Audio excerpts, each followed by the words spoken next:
Hello.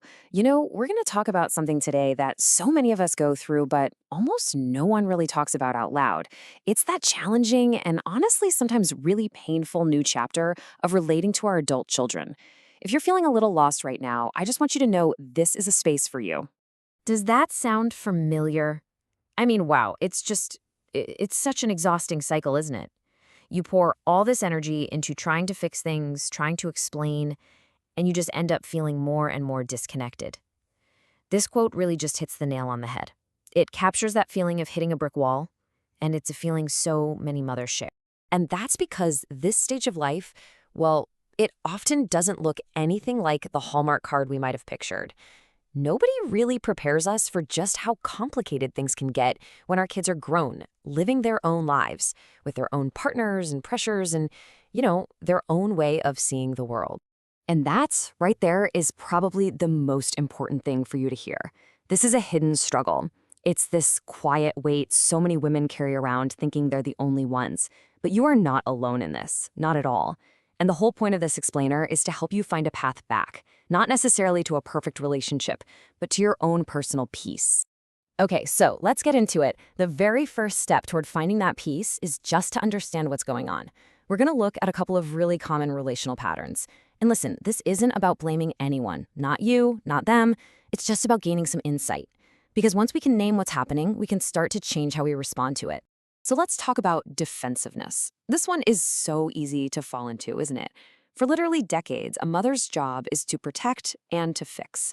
So when your adult child comes to you with some kind of feedback or a complaint, and your gut reaction is to immediately explain why you did something, well, that kind of closes the door.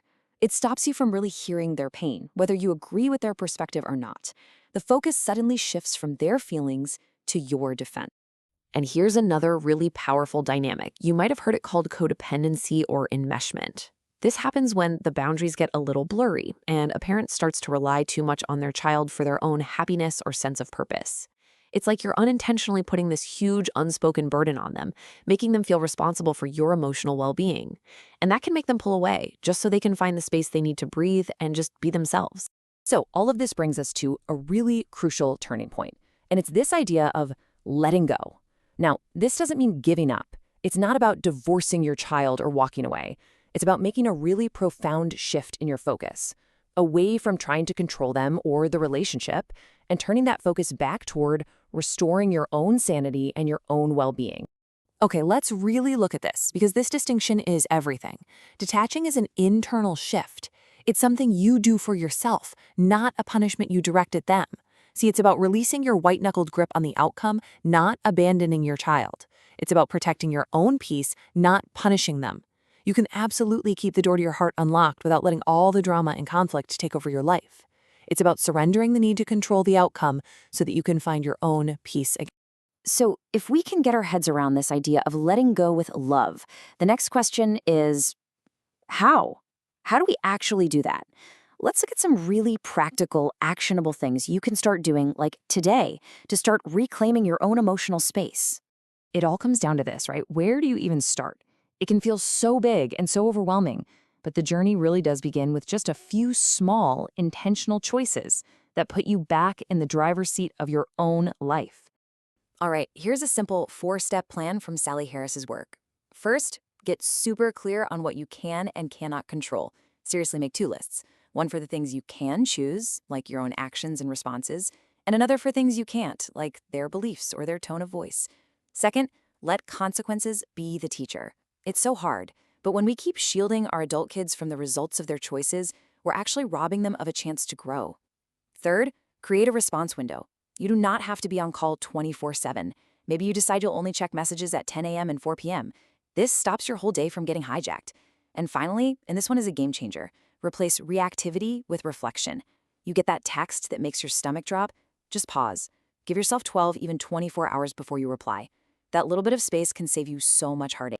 And all of this leads us to the ultimate goal, because this isn't just about surviving a painful season. It's about building a full, rich, meaningful life for yourself that can sustain you no matter what is going on in your relationship with your child. And this, right here, this is your new focus. This is where you invest all that beautiful energy.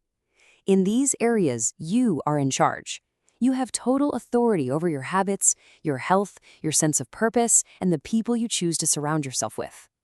So when you're feeling powerless, waiting for that phone call, remember that you can still have a win in your life today by focusing right here. And here is the absolute truth. Your worth as a person, your fundamental joy, it cannot be handed over to anyone else to define, not even your own child. Your joy can and it should be rooted in your own purpose, your passions, and your own hard-won peace, completely separate from this one specific outcome. So let's end with this powerful idea. You can care deeply, love fiercely, and you can hold on to hope, all without carrying the heavy weight of their choices and their emotions. You can learn to respond from a place of your own internal peace, not from a place of panic. And that right there, that is where you find your freedom.